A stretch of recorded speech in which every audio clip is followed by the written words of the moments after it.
Hello, and thank you for joining me for this 2-hour training on the back twist on floor. This element is one of the higher level tumbling skills taught in clubs. That is, after the salto backward and salto forward, when gymnasts start gaining the ability to stay relatively tight when they turn, one thing coaches want to introduce is the twist. This is an element that on the surface seems easier than a double back salto, because the gymnast doesn't have to lift as high.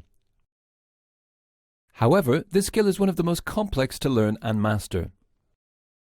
Its complexity comes from the fact that it turns around 3 rotational axes between takeoff and landing. In the technical analysis chapter, we'll describe in detail the turns around these 3 axes while trying to address a few issues. Specifically, how does the gymnast initiate a long axis turn from a salto? Exactly what actions need to be done? What gestures need to be done? In this analysis, we'll see the importance of the arms and body tightness. I'll also show you a learning method that we'll look at in more detail in the chapter on drills, where I'll try to show you how this method lets you help gymnasts better imagine themselves in the space. We'll also see how to determine the turning direction. This is a question that coaches often ask.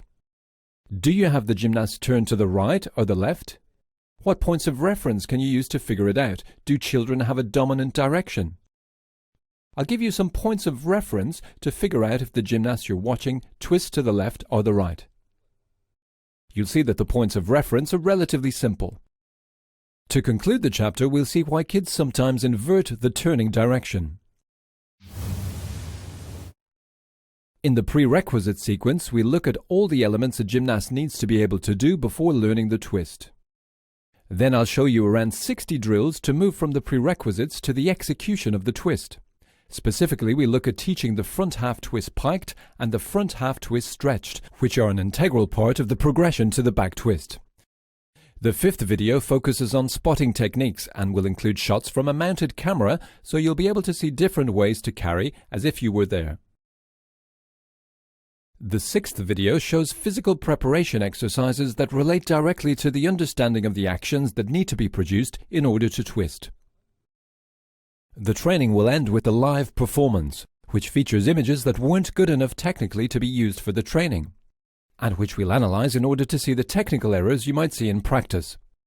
I'll suggest some solutions to correct them. That's it.